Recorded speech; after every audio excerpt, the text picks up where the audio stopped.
Hey, Being at Work listeners, welcome back to another episode. This is your host, Andrea Butcher, and goodness, this show and how it continues to evolve and the guests that we connect with and the learnings that, oh my goodness, the things that are exactly what I need to hear just keep showing up.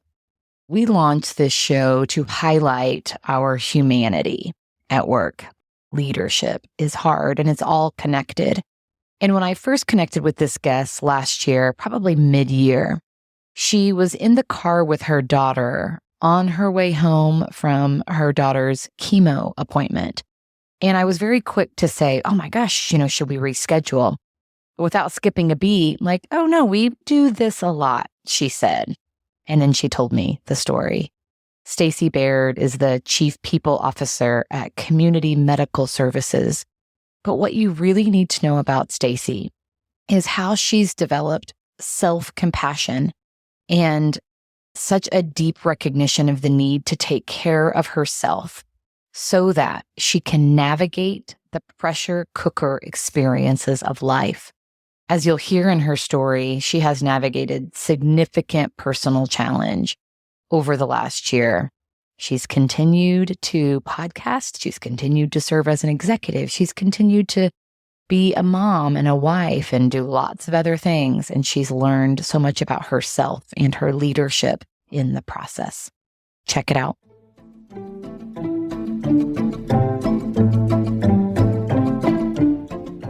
So I really got, I would say, no pun intended, I'm in addiction recovery as a business now in mental health, but really love high growth business and started, as many people say, by accident, got into medical school and then said, that is not my jam. I was working at a hospital at the time, recruiting residents. And so that's where I started my journey, is just starting to recruit people into the business of just helping other people.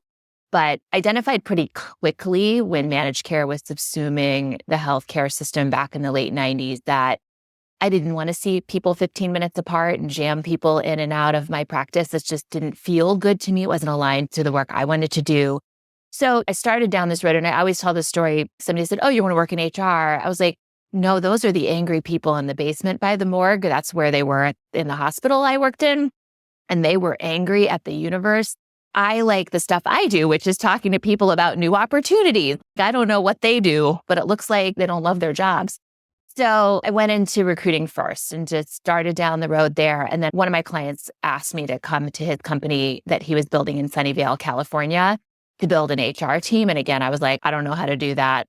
But he said, we'll figure it out. We're going to figure a lot of things out because we're going to be in Silicon Valley and we have to compete for talent. So talent's the biggest issue. So that started my journey, led the practice for a ton of high growth organizations, PE, VC funded, some public companies. I've been at public companies twice, leading either the talent acquisition or a bigger part of the HR function. So just a variety. I like a challenge. So the common denominator is give me the hard thing. Every time I go take a new opportunity, my husband this time was like, this one looks pretty good. I was like, that one looks like the easy one. I'm not in. So here I am at CMS. Really, we're at the tip of the spear, the opioid crisis. It's a very tough business. We are Medicaid funded. There's nothing here that makes what we do for a living easy. And we are on a mission to solve this opioid crisis, which touched my family several years ago. And everyone here, I think, has had some level of personal experience with this crisis. So it's personal for all of us. We're now bumping up against 75 locations in 14 states. So we're continuing to build our footprint. I've been here a little less than 2 years. So it's been a really incredible growth story since I've been here. And then I have my own podcast really telling the stories around how human experience affects what we do in the seat, in the chief people seat, but also just as leaders. And so that resonated with what happened to me in the last year and being here and what happened in my own personal life. Yeah, it feels like all of your experience, all of your background, everything you've done, this mindset around like taking on challenges, it feels like it's all led you to where you are today, professionally, personally. It feels like it's also connected. It is. We're all on a journey that's not necessarily preconceived, but I do think we have things in our life that we're here to learn. And the same things have come up for me over and over and over again. And just when I think, okay, I'm really good at this, I feel like another bigger, more challenging piece of that comes up for me. And that's been true in my own life. I wasn't raised by my parents. I was raised by my paternal grandparents. I was removed from my mom's care. So like, this has been a theme for me my whole life, just big time obstacles and challenges. And so I think for me, the trick there is when something else happens, it's really easy to say, why me again? Versus I'm being really asked to take on another big challenge. And I know, and I have faith in from my own personal experience, there's a reason behind it. Well, and especially, I mean, the attitude of give me the hard thing, because you keep climbing the mountain. You keep persevering through these really hard things, which no doubts gives you confidence, like you know you are up for it. You know, I talked a little bit about why I'm at CMS and why I chose CMS, but that example of my now ex-husband spiraled into a fentanyl addiction after having bilateral hip replacement. At the time, and I tell this story a lot, like all really great things happen on the floor of a bathroom. I think that's really true for women. Many of our epiphanies happen on the cold tile, reevaluating our life. And it was in my life definitely for a reason, and it drew me into this opportunity as an example, understanding how real this crisis is and how broad and how deep this cuts and how it affects not just the person struggling with addiction, but with their children and their partner and their parents and their life. It is a ripple that is unseen. And so I think an opportunity to come here is a great example of, again, in my life for a reason. And here we are looking at how do we change the trajectory of people's lives that are struggling with that same problem. Absolutely. So your personal connection, no doubt, supports your influence as a leader and an executive in this business. There's a real personal why for you. What a great intro and way to set up our conversation. Because when you and I were first connected, and I told you that the sole focus of this show, Being at Work, was it's a leadership podcast that highlights our humanity at work. And in our first intro conversation, you were in the car with your daughter because you were leaving a doctor's appointment, and you'll tell us about her journey and what you all have been navigating over the last year. But just the way you were so like, just doing it. Because I even said, do you want to reschedule? And you're like, nope, this is how I do a lot of my work. Your being at work over the last year has looked very different than it has for a lot of other people. And I so admire the grace with which you have navigated that. And I know you're going to talk about how you've developed self-compassion, but you're such a good example of how being at work can look really, really hard, and you continue to show up in that. Yeah, it wasn't great every day. So I'll say that. But I think that's part of the process. And I don't think it's realistic. That's the whole point of self-compassion. You're going to have days where it doesn't look pretty. It's not going well, and you're having a hard day, and you have meetings on your calendar. And I think it's the discernment and the repetition of that discernment, for example, on when can you show up? When should you show up? When is it good for you to show up? Good for you, good for everyone else. And when is it not? Because there were definitely days early on that I showed up that I should have not shown up. Again, for myself, for my daughter, for my team, for everyone involved, I probably should have taken a pass on a meeting or not shown up. So I think, again, the blessing and the gift. So the story is my daughter got very sick this time last year. So December, actually, of last year, 2022. She couldn't fight off the flu. She was having all sorts of issues. And whether it's maternal instinct or I've been in healthcare for a lot of my career, I just knew something wasn't right with her health. How old was she, Stacie, at the time? She was 16. And this is my child that really played top level volleyball on a national level since she was 6. This is like my athlete, my kid that is super tough, had almost dislocated a shoulder in a game. She's my toughest, like physically tough kid. If this was my son who like, if his pinky toe hurts, we're not getting out of bed, different discernment there. For her to be complaining, you knew something was up. And she just couldn't shake things. And so I kept going to the pediatrician. We came every week. Every week we kept going back. And flash forward, the last time I took her in to the pediatrician, within 12 hours, She was diagnosed with a rare form of leukemia that's super aggressive. And she was in really a late stage of that leukemia by that point. She was almost in organ failure. And we went from the pediatrician's office to the children's hospital to her first round of chemo within 12 hours. And so you don't even have time to process what's going on. The oncologist is sitting in front of you and she couldn't process what was going on. 16 is hard. 16-year-old girl, really hard. 16-year-old girl, and now you have cancer and you're going to lose your hair and all the things that she was most concerned about. I was concerned about just losing her period. It was all a blur. She asked me the other day, she's like, what did I say? I'm like, I'm going to have to ask James. I don't really remember what she said.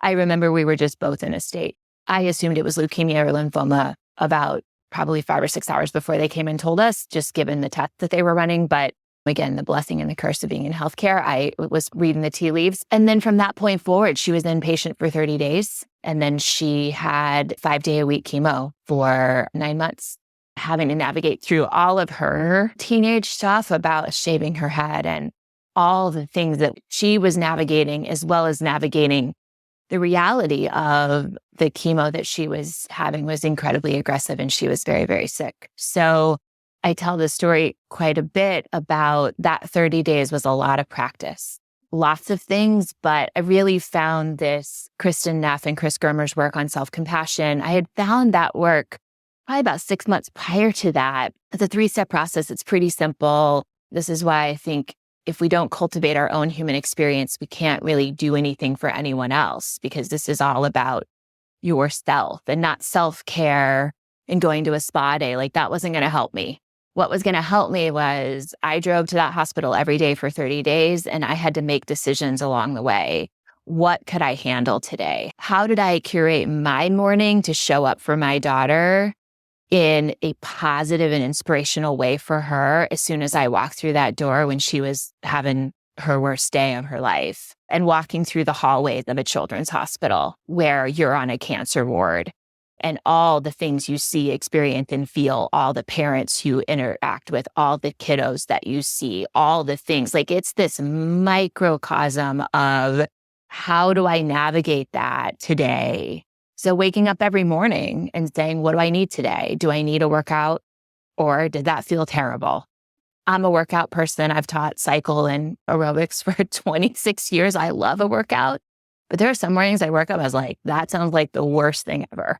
I need a bagel and some coffee. What do I need today? I made a decision every day whether I drove into the parking garage or I didn't. Seems so minor, and it isn't. The parking garage is very small. People are stressed. Parents are there because their child is sick. There are kids crying. Like, it again is the incubator of stress and pressure. COVID restrictions, believe it or not, even last year were still on. People were masked, distancing. There was a check-in protocol at the front desk. So it was just like the pressure cooker of all the things you can think of that are like the most stressful things you can think of. There's nothing more stressful than your child not being well as a parent. And so some days I was like, yep, not doing that today. I'm parking at the Starbucks. I'm going to go into Starbucks, get a coffee for one of the nurses, at the same time, be grateful for them taking care of my child overnight. Walk across the street. I'm not going into that parking garage today. I'm going to go right into the building. And some days I was like, I'm feeling good today. And if I can smile at someone or be positive for someone else or hold the door for someone else because I'm in a space I can do that today, then I'm going to do that today. So really, self-compassion is, what do I need today to be in my best space? And then that mindfulness, just taking a minute and asking yourself that question. Let me follow through on what that looks like, and really giving yourself the appreciation for doing that for yourself and saying, like, everybody's kiddo here is sick. My kiddo is having a rough day today. It is normal for me to feel like this is hard. I'm not less than because I'm not there at 8:00 sharp for rounds with the doctor every single day. I'm allowed to have a hard day. I'm allowed to have a day where things are not flowing so easily. And so those components are what really stuck with me. And like I said, what a gift, 30 days in a row. There's no science necessarily around the 30 days for a habit, but I will say it got pretty sticky after doing it after 30 days of every single day asking myself those questions.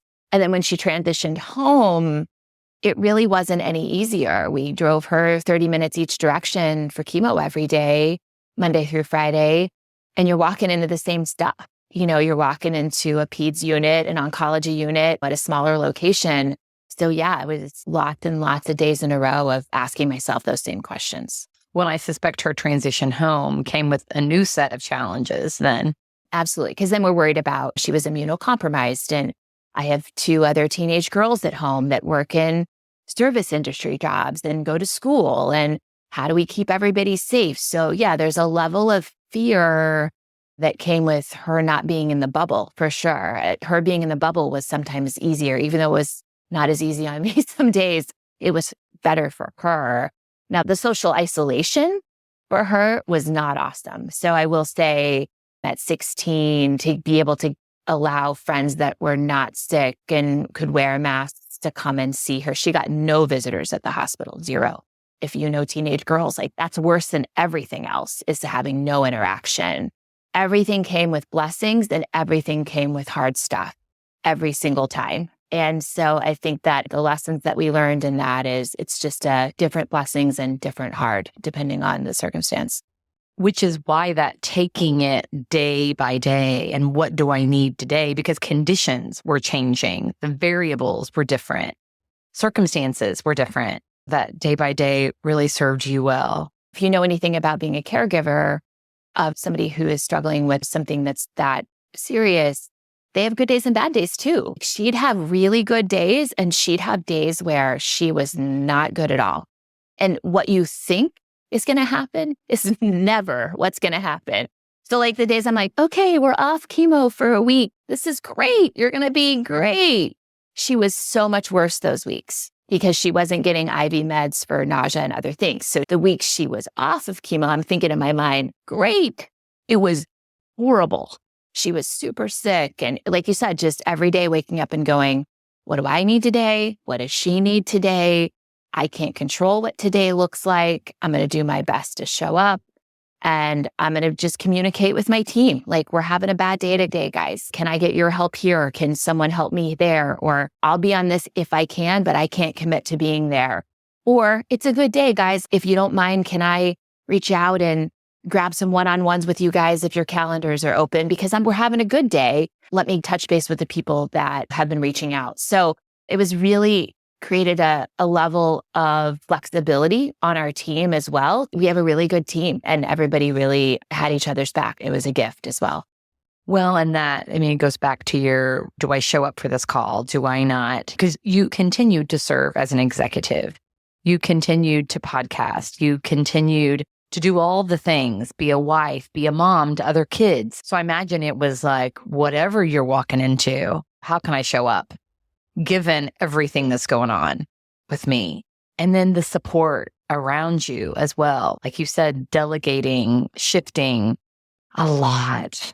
It's a lot. And I heard someone say one time, like, pain and trauma aren't comparative. And so if someone's listening to this and they're like, well, my daughter doesn't have cancer, that pain isn't more than someone having a hard day for a different reason. It doesn't matter what the reason is. It's hard. And there's grace that goes along with that. Whatever it is, those comparisons can get us in trouble. The parking garage is such a metaphor, isn't it? I remember the first time you described that for me, and I very much related to the pressure cooker. And particularly your comment about on the days that you decided to go into the pressure cooker, being a light for people, being positive for people. But you got to know what's going on with you in order to do that. It's so important because I suspect that there were times I shouldn't have shown up. There were times I shouldn't have gone into the pressure cooker or the parking garage, but I did. What are your learnings from those moments?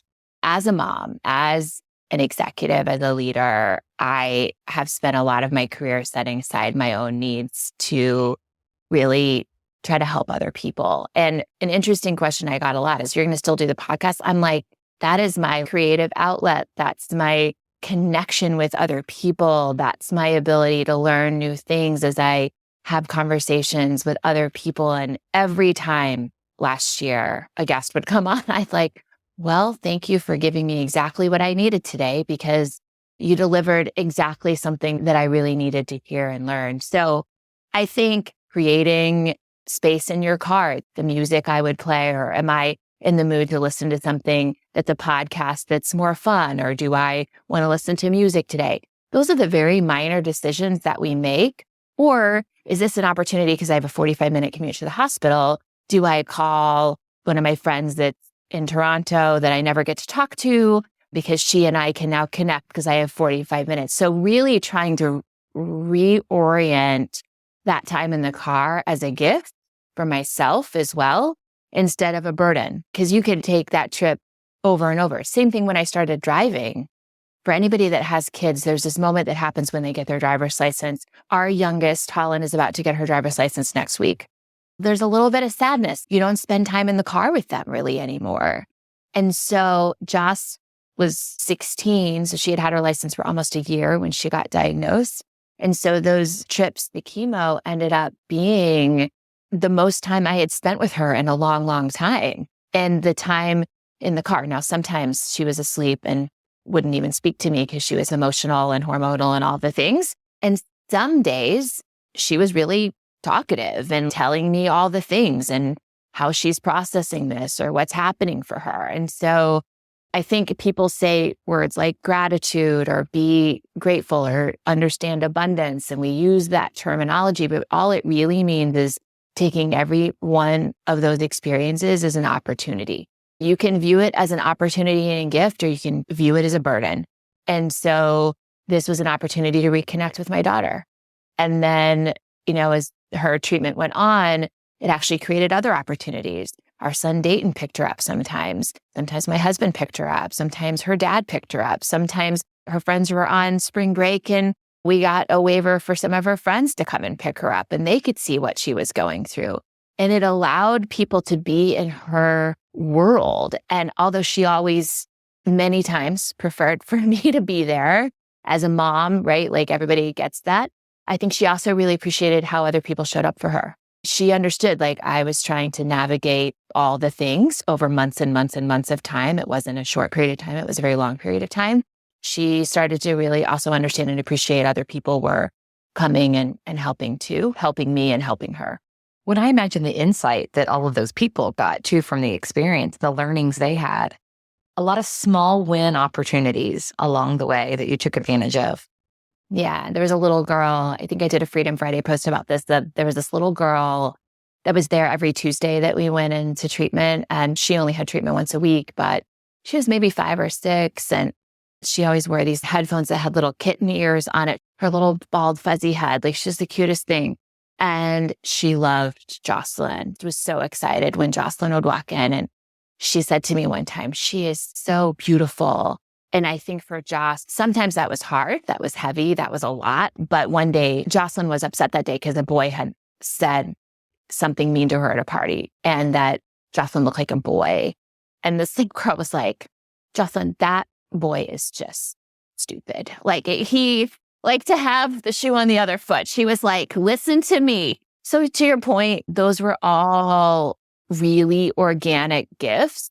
And now Jocelyn wants to go to school to be a nurse. That was not in her realm before all of this. And just understanding how those nurses changed the trajectory of her life and her treatment. And how this experience will just shape her. So how is she doing? How is Jocelyn today? She's great. She's in remission. She had 2 clear bone marrow biopsies, so she's in full remission. And she goes back once a month. We do our checkups. We have to do that for a couple of years.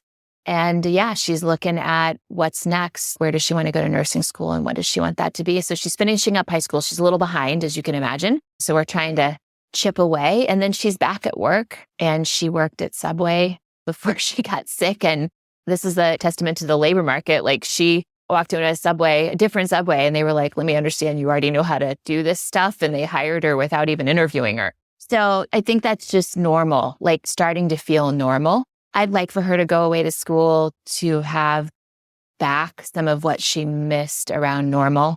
She didn't get to do many, many normal things of her senior year. So I'd love for her to go experience school in a very immersive way to sort of get back some of that experience that she missed out on over the last couple of years, hoping she can do that.